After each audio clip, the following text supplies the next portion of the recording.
yang menghina Nabi kita. Suswono. Udah layak lah manusia kayak gitu kalah. Udah ilmunya Allah tidak apa ya, cara beliau berkomunikasi juga nggak jelas. Mungkin tahun 70-an orang takut sama beliau. Nah, jadi the spirit of Betawi, mindsetnya nih Bang, state of mindnya, kejiwaan seorang yang Betawi itu lebih jiwanya yang sebagai seorang Betawi sebenarnya. Nah, itu lahir ada di satu perjuangan yang namanya Bang Dul itu. Dan beliau tuh emang nggak ada niat buat jadi gubernur, nggak ada ambisi gitu. Tapi sekali dikasih tugas, he will do the job. Iya. Nah, kalau Mas Par menurut saya beliau bukan memahami lagi, udah over. Karena kita tahu dari cara beliau berpakaian itu kan, itu udah over sangat ya? Rendah hati banget menurut saya ya. Kenapa? Karena kalau kita udah pakai peci, pakai baju demang tuh, baju demang beskap ya, baju demang itu yang tapi kan dia masih pakai cukin tuh, cukin itu dia pengganti sarung. Nah itu biasanya buat bocah-bocah, anak muda ya kan, priai lah. Tapi kan beliau itu kalau udah di level seperti itu sebenarnya nggak perlu pakai cukin lagi. Ya sekarang kita udah ada undang-undang DKJ Bang ya, yang nomor 2 tahun 2024 tuh mengenai daerah khusus Jakarta. Di situ kan ada pasal 31 mengenai pelestarian budaya Betawi. Itu benar-benar kita bisa dibilang sih kita sudah tidak dianaktirikan lagi oleh Republik. Karena dulu kan biasanya cuma perda doang tuh. Iya perda, sekarang udah. Perdanya ada, pergubnya ada, kadang ingubnya nggak ada.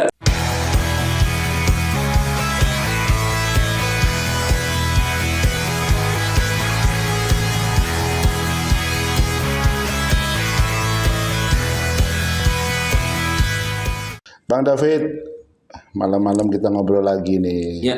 Agak ngantuk dikit nggak apa-apa. Nggak apa-apa dong, kita kan santai. Masih on ya? Masih on. Tadi siang nggak tidur? Tidur dikit di mobil, di jalan. Oke. Siap. Ini menarik nih Bang. Siap. Kan pengumuman hasil Pilkada Jakarta udah selesai ya. Ya KPU udah merilis ya. Tinggal kita nunggu MK yang jadi atau enggak lah, kita belum tahu ya. Ya moga nggak jadi ya, kan warga Jakarta juga capek ya Bang ya. Iya. Mau gini Bang, bukan artinya saya sok bicara gimana. Saya sih sebenarnya kan, Abang udah kenal saya siapa kan. Emang kita sih nggak milih. Sebenarnya kita nggak terlalu berpolitik ya, dan saya juga bukan partisan garis keras 01, 02 atau 03 nih Bang ya. Tapi gedek aja sih, gedek gitu. Saya sebagai anak Betawi, kita ibaratnya kalau di bahasa itu gedek gitu ya. Ngelihat manusia-manusia tuh yang nggak puas gitu, ya nggak puas di level-level beliau, sampai mempertanyakan kinerja satu institusi, ya kayak Bawaslu, KPU, ya KPUD, ya kalau memang masyarakat animonya atau nggak mau milih gimana sekali, ya itu memang masyarakat gitu kan. Tapi sampai ada yang dibilang begini, aduh. Itu gedek juga sih itu Bang. Gedek ya? Yang lucunya juga sampai dibilang salah satu paslon yang menang itu curang lah, beginilah. Lah gimana ceritanya, secara logika aja kan mereka punya sekian partai yang ngedukung ini. Jadi lucu aja Bang. Tapi ya alhamdulillah ya, bukan artinya saya ingin mempercepat mungkin pertanyaan Abang yang berikutnya. Tapi ya silakan nih Bang, saya emang kadang ngomong kebanyakan. Keselnya saya nih Bang. Banyak kesel ya. Saking gedeknya gitu. Tapi mau izin Bang, silakan. Iya. Ya, Bang. Ini relate nggak sih Bang dengan waktu itu Abang laporin itu Bang? Nah, ini kan kita ketemu udah yang kedua kali ini. Iya. Mau izin. Jadi kan saya juga di Dulu awal pakai pakaian Betawi, sekarang pakaian eksekutif. Oh, biasa aja nih Bang. Ini pakaian karyawan Bang, eksekutif karyawan. Jadi intinya ya waktu pertama kali kita kenal juga kan itu nggak kenal. Iya, betul, kenal saya. Ini kedua kali kita ketemu lah Bang ya, kita ngobrol. Mungkin Allahua'alam masyarakat Jakarta atau Indonesia pun nggak kenal siapa yang namanya David Darmawan gitu kan.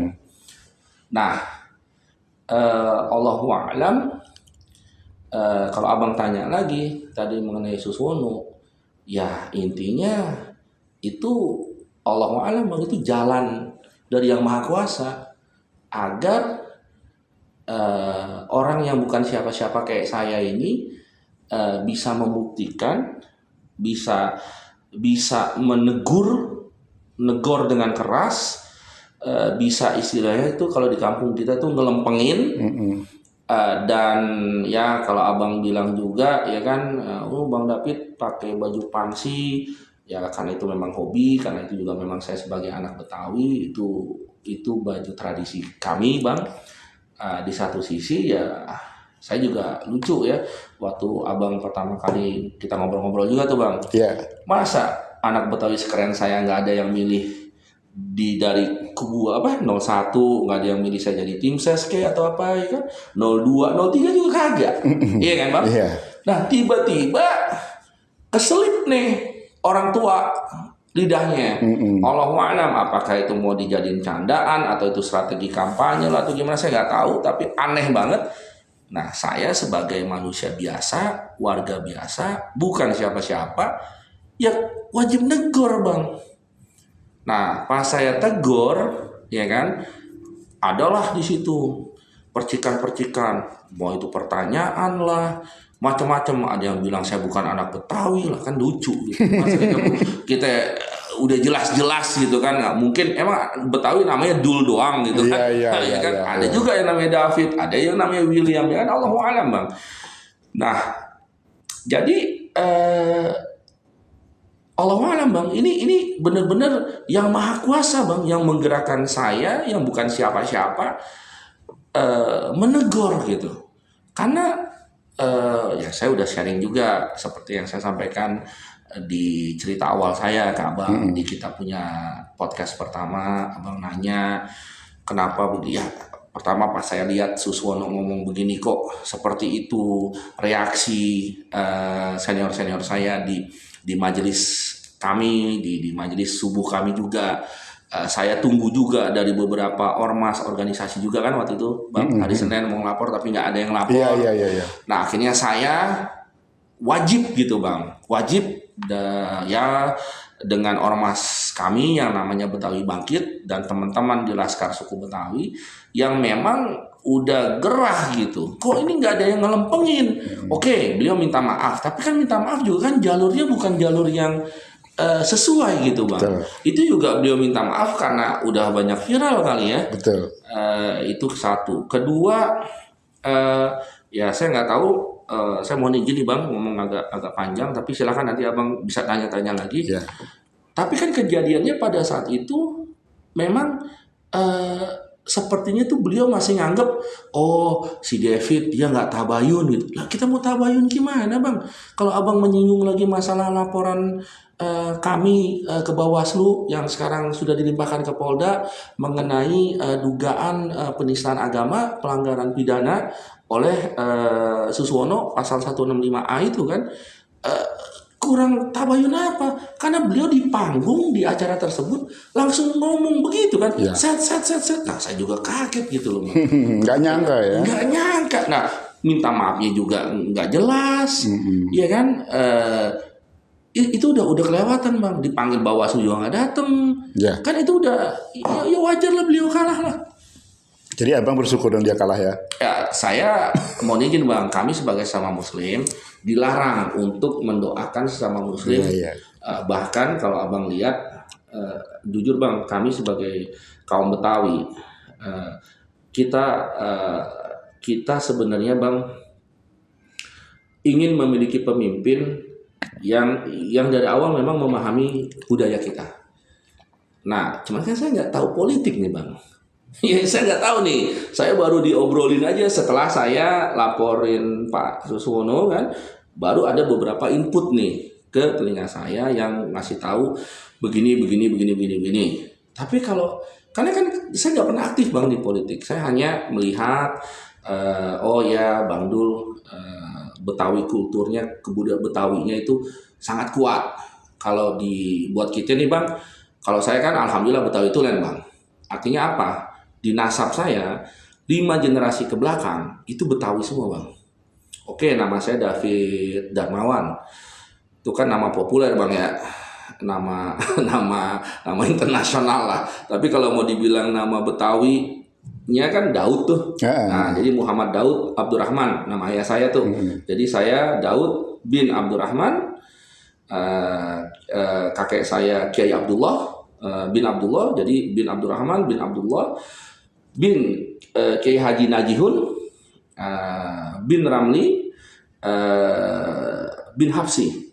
Jadi saya nih Muhammad Daud Abdurrahman bin Abdullah bin Kiai Haji Najihun bin Ramli bin Hafsi. Jadi itu 5 generasi ke belakang nasab itu Betawi, Bang. Termasuk kalau abang dengar juga itu yang saya hafal, Bang. Nah, barulah dibilang kita ini Betawi Tulen. Tapi yang namanya Bang Dul, bagaimanapun beliau Betawi juga. Kelahiran Jakarta, Betawi kelahiran. Udah gitu Betawi kultural. Kuat beliau, kental, ya kan? Mungkin tidak genealogi tapi kultural ya. Betul. Nah, saya nggak tahu apakah abang izinkan saya berbicara lebih luas lagi dan panjang lebar. Karena saya pribadi juga tidak banyak memahami logika sosial politik yang terjadi nih, Bang. Tapi terpaksalah saya belajar nih semenjak saya masuk ke dalam sini kan. Terlepas dari beberapa telepon yang nyuruh saya cabut laporan lah, yang nanti saya dijanjikan macam-macam lah, orang cerita begini begitu. Tapi kalau saya harus bikin benang merahnya sendiri, Bang, dari pemahaman saya pribadi, dari awal yang namanya Ridwan Kamil sama Suswono itu salah jalur.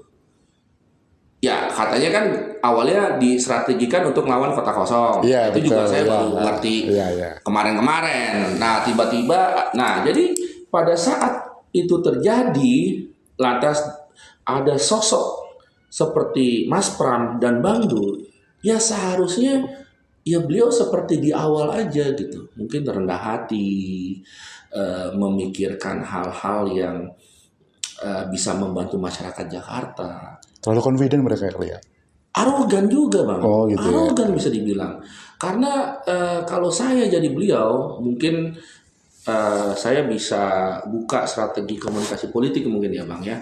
Saya bukan jagonya, tapi ya kalau nge-google nama saya, Abang pasti paham lah. Saya pernah berkecimpung di dunia yang membutuhkan banyak interaksi antara pemangku banyak pemangku kepentingan.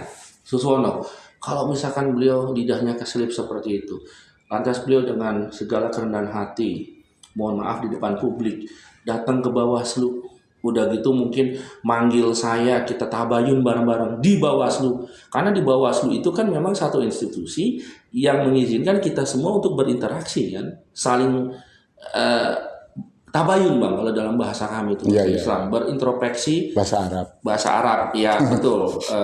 Kami di Muslim itu istilahnya tuh tabayun.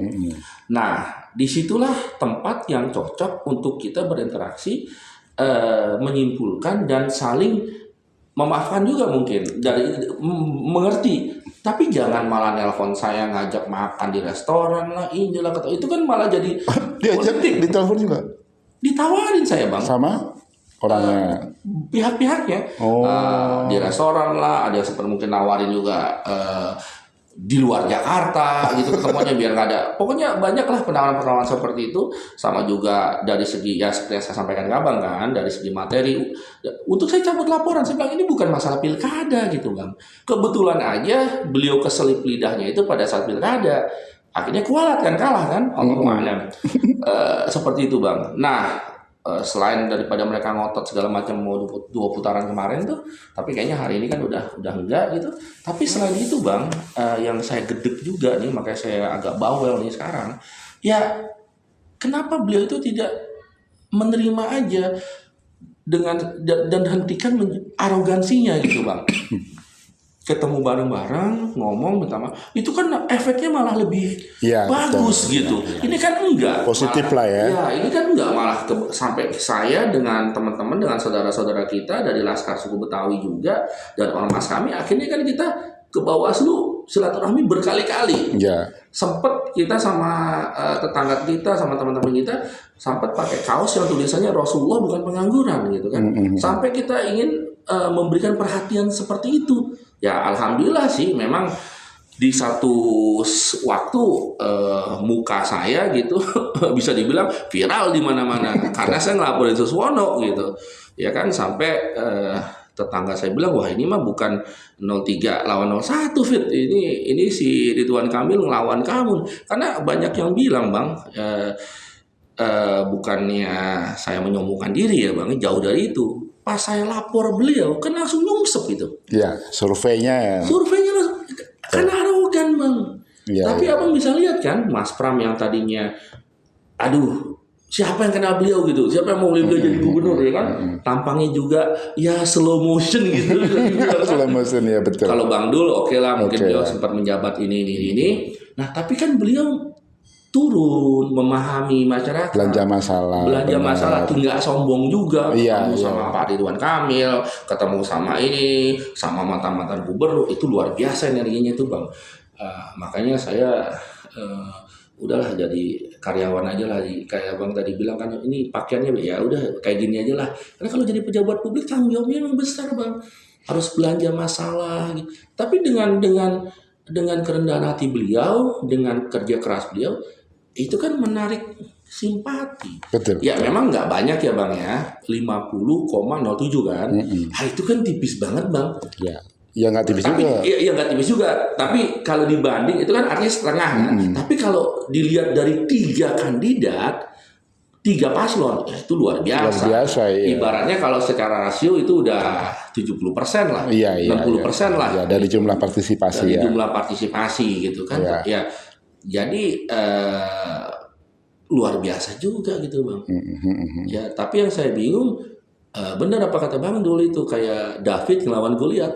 Iya betul. Iya kan, lawan Goliat bayangin. Iya memang betul ya. Berapa partai itu Bang? 12 partai. Iya ya, semuanya plus partai parlemen kesana semua. Belum lagi kalau saya harus ngulangin apa yang sudah viral kan, dibantuin oleh ini.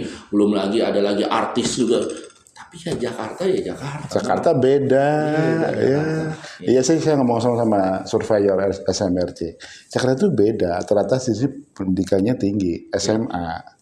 Jadi nggak mudah istilahnya digocek lah kalau orang bilang. Iya. Bahkan yang saya kesian dari paslon 01 mungkin banyak yang ngambil sembakonya, ngambil duitnya, tapi nyoblosnya beda kali ya. Ya saya nggak tahu lah tuh Bang, karena saya nggak terima begitulah.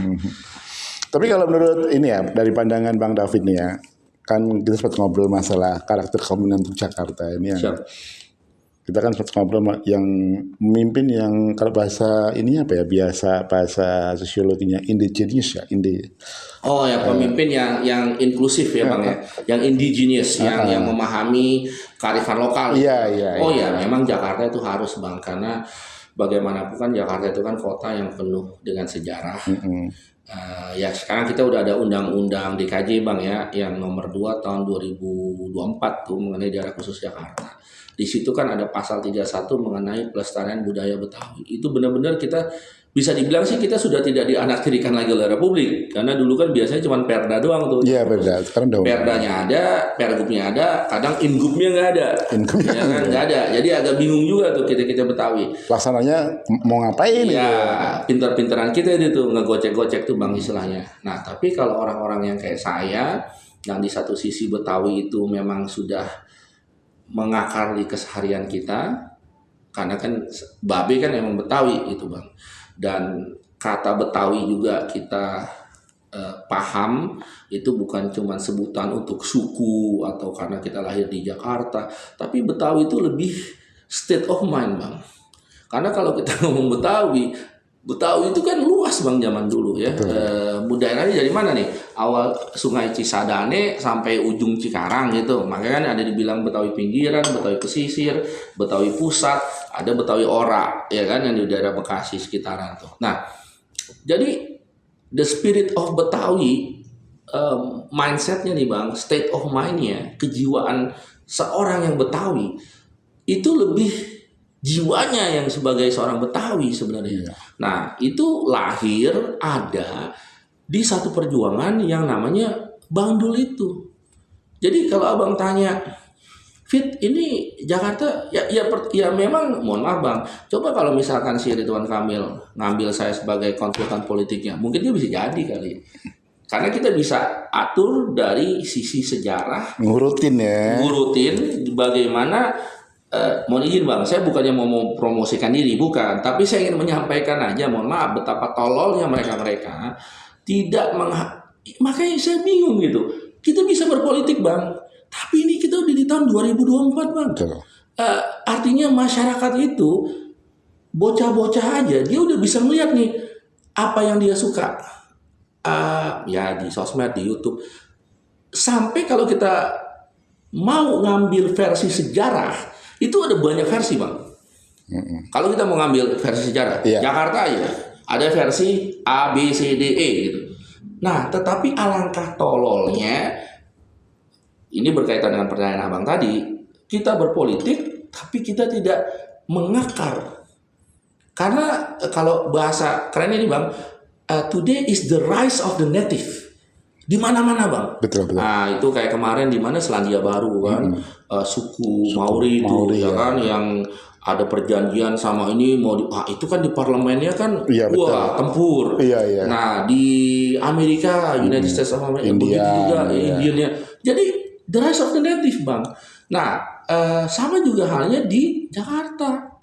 Kita nih punya suku yang Betawi yang dari dulu jadiin keset, jadi penonton, ya kan? Nah, itu aja kita Betawi ini suku nomor 4 terbesar di Indonesia, Bang. Kira-kira itu ada ya hampir 3 jutaan 4 jutaan lah manusia Betawi. Yang kalau Abang tanya calon pemimpin ya harus memahami. Nah, kalau Mas Par menurut saya beliau bukan memahami lagi, udah over. Karena kita tahu dari cara beliau berpakaian itu kan, itu udah over sangat rendah hati banget menurut saya ya. Kenapa? Karena kalau kita udah pakai peci, pakai baju demang tuh, baju demang beskap ya, baju demang itu yang tapi kan dia masih pakai cukin tuh. Cukin itu dia pengganti sarung. Nah, itu biasanya buat bocah-bocah, anak muda, ya kan, priai lah. Tapi kan beliau itu kalau udah di level seperti itu sebenarnya nggak perlu pakai cukin lagi. Nggak perlu. Tapi karena saking rendah hatinya ingin over Betawi, ya tapi nggak apa-apa, lebih baik over daripada kagak sama sekali. Iya kan? Kita bisa lihat kalau RK, mohon maaf, mungkin di Jawa Barat dia keren kali ya dengan gayanya. Mohon maaf, bukan saya jelek-jelekin beliau atau siapa, tapi lulusan dari Amerika, maybe he can talk English very well. Di Jakarta ada banyak. Tetangga saya aja yang anaknya tukang beca, anaknya bapaknya beca, ngomong Inggrisnya mah udah keren gitu. Jadi kalau di sekolah inter sekarang udah bagus. Udah banyak di Jakarta itu udah banyak. Jadi, udah gitu apalagi yang namanya, mohon maaf ya,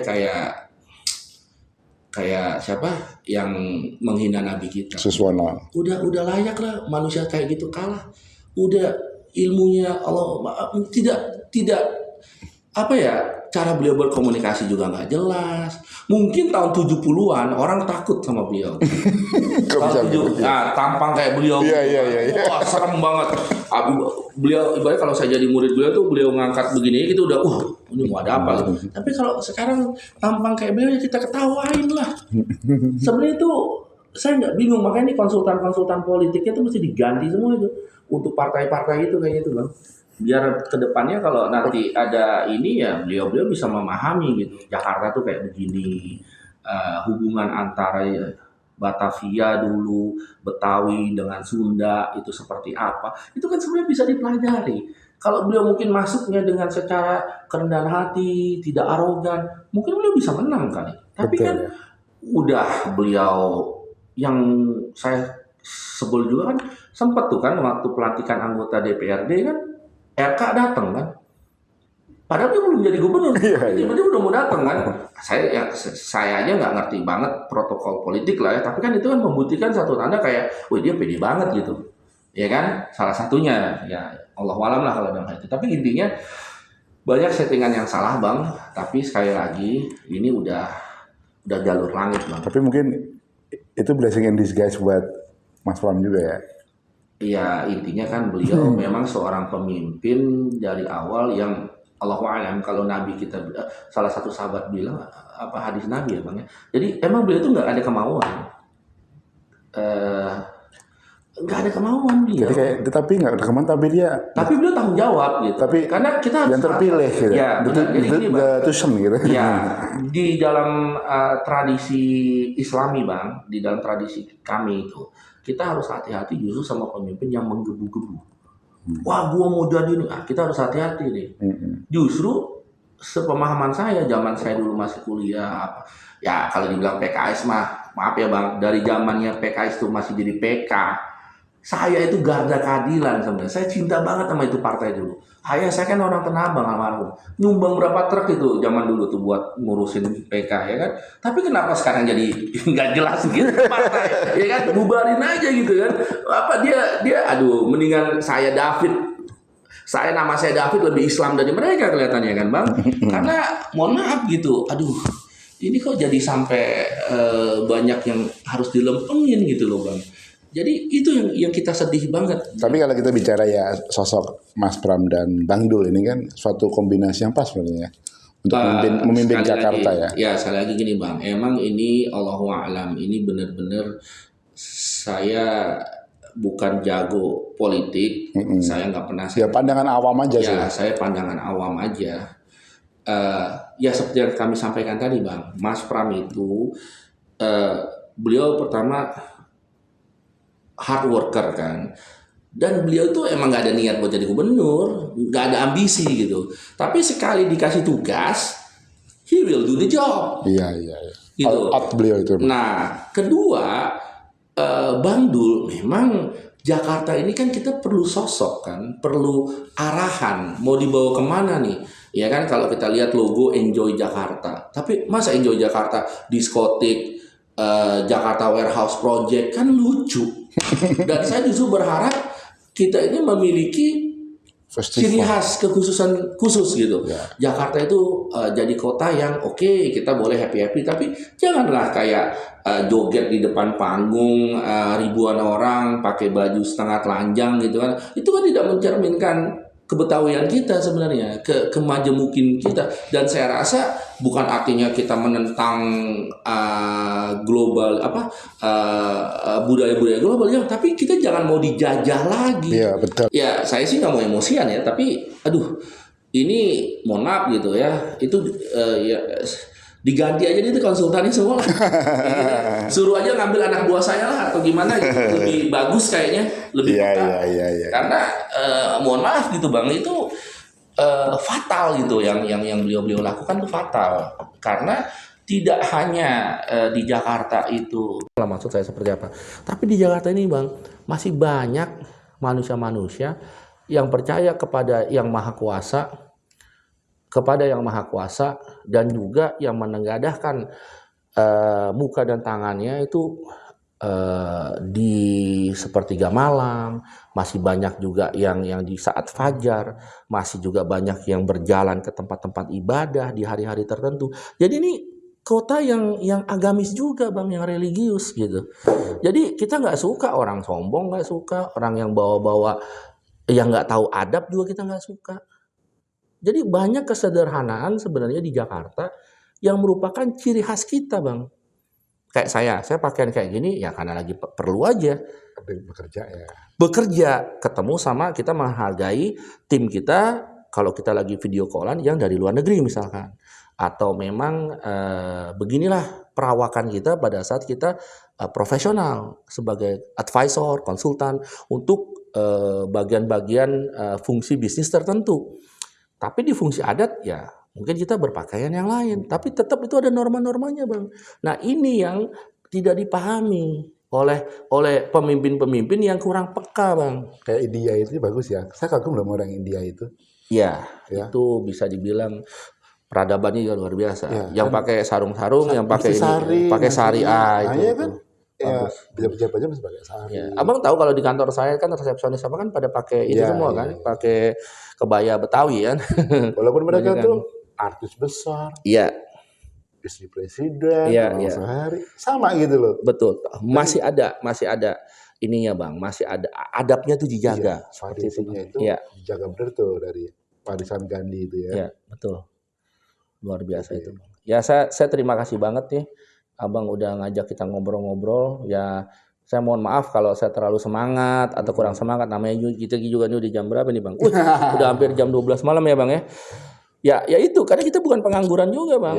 Dan memang banyak nih partai-partai yang melihara orang-orang bodoh Bang. Nah orang-orang bodoh ini memang dipelihara. Tapi mohon maaf, di Jakarta itu banyak orang pintar gitu. Iya, betul. Itu Bang. Bukan artinya di provinsi lain itu orangnya bego, bukan. Tapi kepintarannya Jakarta itu beda gitu. Betul ya. Karena Beda. benturan orang, benturan pengetahuan itu kan interaksinya setiap hari selalu Iya. ini ya, tinggi kita. Jadi kita mungkin juga terasah lah untuk itu gitu ya. Iya, betul. Gitu ya.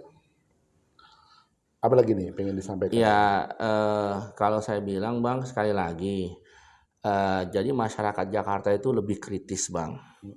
Dan jadi gini Bang, ini bisa dibilang sih kalau bukan paradoks, maksudnya bukan paradoks sih ya, bukan satu dikotomisasi dari sifat kita di sini. Kita bukan mau membeda-bedakan provinsi atau suku atau enggak, bukan, sama sekali bukan Bang. Ini saya kasih disclaimer dulu. Tapi di Jakarta ini, saking ini memang kota global Bang, banyak kepekaan tuh yang hilang. Kita udah kurang peka sebenarnya Bang. Tetapi di kehilangan kita dari sensitivitas ini, kita udah hilang nih Bang. Kita punya sensitivitas kita, kepekaan kita, ini udah hilang. Tapi kita merindukannya. Ya. Kita rindu dengan adanya sosok pemimpin yang rendah hati, yang memahami budaya kita. Kita rindu akan itu semua. Nah, tiba-tiba ada perhelatan akbar, pesta demokrasi yang memang ya ibaratnya itu kan semua kan memang drama ya Bang. Kalau saya kan orang awam Bang. Kita kagak tahu siapa tahu nih 01, 03 jam segini mereka ketawa-tawa kali ya kan. Dan kita masih kayak saya masih gedek sama Susono ya kan. Tapi jangan-jangan mereka happy-happy nih rame-rame. Ya kita nggak tahu Bang, namanya politik ya kan. Nah, jadi hati-hati Bang. Apalagi kalau memang manusia-manusia macam RK atau Susono itu punya agenda-agenda untuk jadi ini yang harus mendapatkan suara, itu harus pinter-pinter.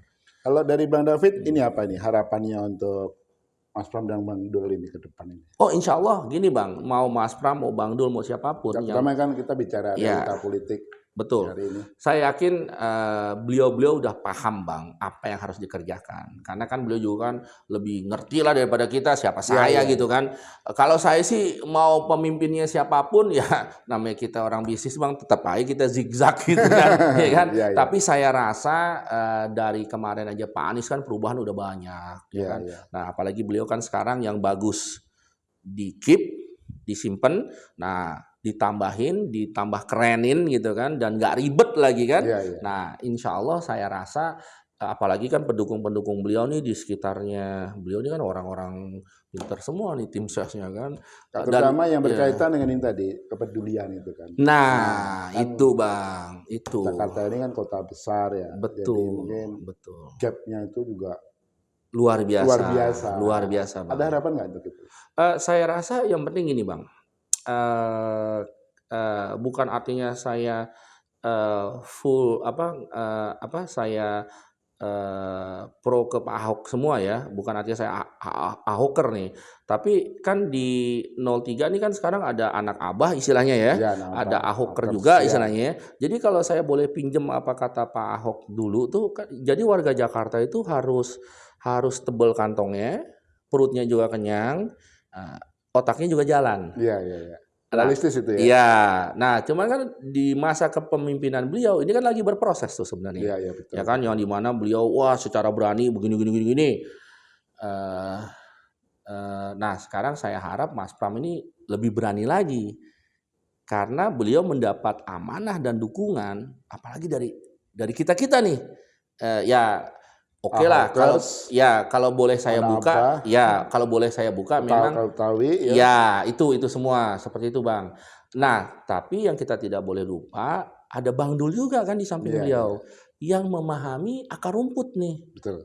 Walaupun beliau lebih dekat beliau itu akar rumput. Iya, dan saya menyalahkan manusia-manusia yang bilang, "Oh ya, Bang Dul bikin film yang merendahkan orang Betawi." Merendahkan gimana?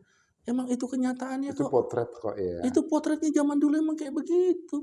Nah sekarang aja masih banyak yang kayak begitu.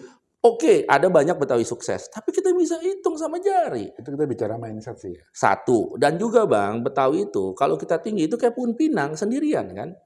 Nah, saya rasa sekarang sudah waktunya kita ini menyatukan langkah bersama, makanya Jakarta menyala, menyatukan langkah bersama kan. Dan Betawi itu bangkit, Bang. Nah, kita nih udah berdaulat nih, Bang, secara budaya. Udah jelas nih di undang-undang kita kan. Iya. Nah, sekarang ada Bang Dul di situ. Nah, insya Allah Mas Pram akan membenahi secara administrasinya, ya kan, secara birokrasinya. Nah, tinggal bagaimana instrumen-instrumen yang dimiliki oleh Mas Pram dan Bang Dul ini bisa mengangkat harkat martabat kita semua. Karena Betawi itu, Bang, adalah Indonesia.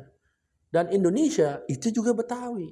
Artinya Jakarta, ya masyarakat India kan Betawi. Di sini kita ada satu akulturasi Bang. Budaya. Ya. Budaya. Nah, kita ini mencerminkan ya seluruh Nusantara, Bang. Betul.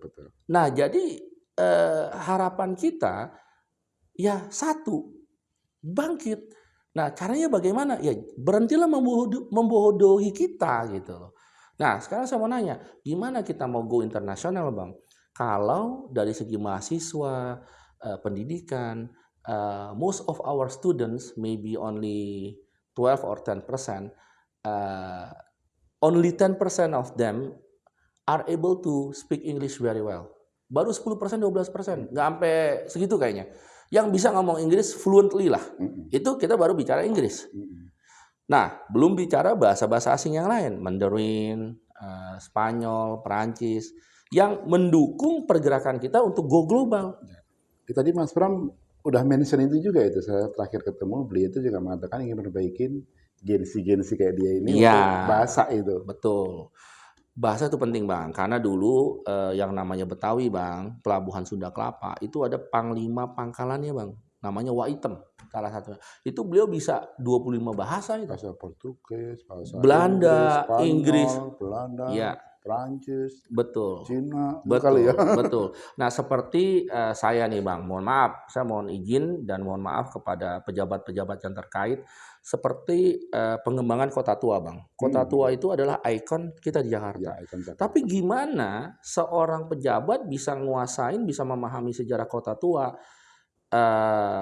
yang zaman dulu, zaman sekarang dan juga akan datang, itu kan ada peribahasanya itu Bang, ya bahasa Belanda ya, artinya het heden is het verleden en wat worden zal. Artinya zaman sekarang adalah produk dari masa lalu dan bahan baku untuk masa depan. Ya. Nah, tapi kalau pejabat-pejabat yang ngurus seperti kayak Kota Tua, dia nggak bisa bahasa Belanda, gimana dia bisa baca teks-teks buku-buku kuno yang lama, gimana sejarahnya seperti apa, mau dikembanginnya gimana gitu kan. Jadi sebenarnya sekarang ini kita harus menempatkan pemimpin kita di posisinya masing-masing, dan saya berharap ke Mas Pram dan Bang Dul ya janganlah itu yang namanya orang dalam atau apa atau gimana lah gitu, atau pokoknya tempatkan sekarang di Betawi, di Jakarta, pejabat-pejabat sesuai dengan fungsinya masing-masing dan keahliannya masing-masing agar Jakarta ini merumput dan jadi kota global, Bang. Ya, setuju itu. Itu jangan orang yang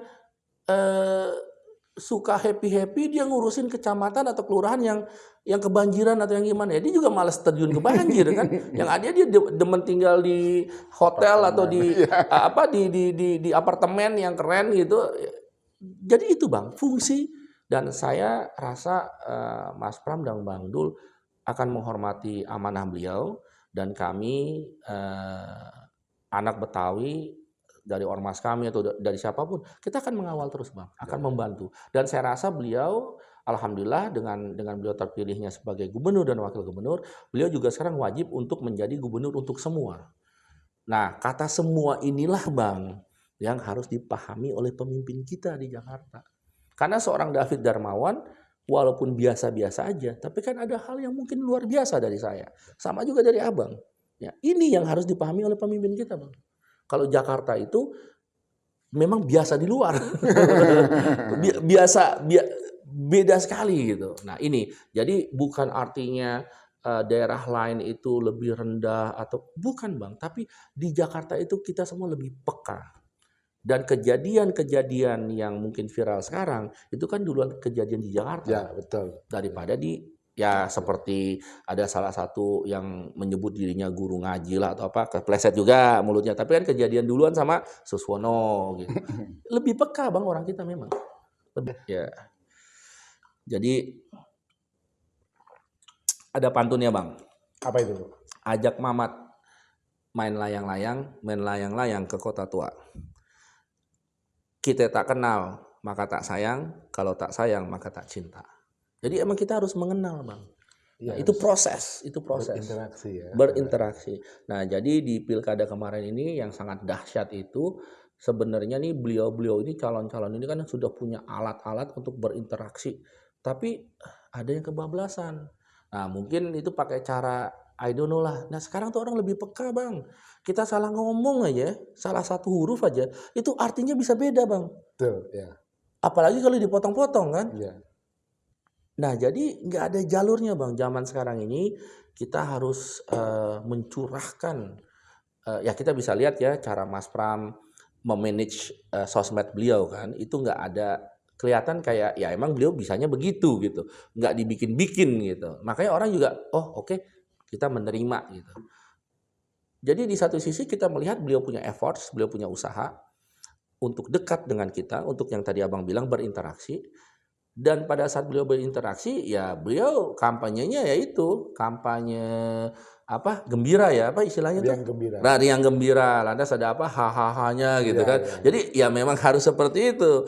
Tapi saya sangat berterima kasih nih Abang tanya tantangan kita itu seperti apa. Ya intinya Bang, Betawi sekarang kita sudah bersyukur mendapat pemimpin seperti Mas Pram dan Bang Dul. Kalau saya ditanya mimpin provinsi, waduh jangankan provinsi Bang, mimpin keluarga saya sendiri aja atau urusan ide saya pusing gitu ya. Nah jadi saya berharap beliau-beliau ini bisa membawa Jakarta tidak hanya menjadi kota global, tidak menjadi smart city, tapi istilahnya wiser city, Bang. Apa itu wiser city? Wiser city, kota yang bijaksana. Kan ada bilang, wah kita harus menjadi smart city nih. Oke, tapi from smart city to wiser city. Harus levelnya lebih tinggi ya. Lebih tinggi. Artinya kita memahami spiritualisme juga, betul, ya. Kebijaksanaan Tujuh, wiser gitu, ya, Bang. ya. Nah, itu yang saya harapkan. Sekali lagi, Bang, kalau ada kesalahan itu milik kami, kesempurnaan hanya milik Allah. Ihdinas siratal mustaqim. Wassalamualaikum warahmatullahi wabarakatuh.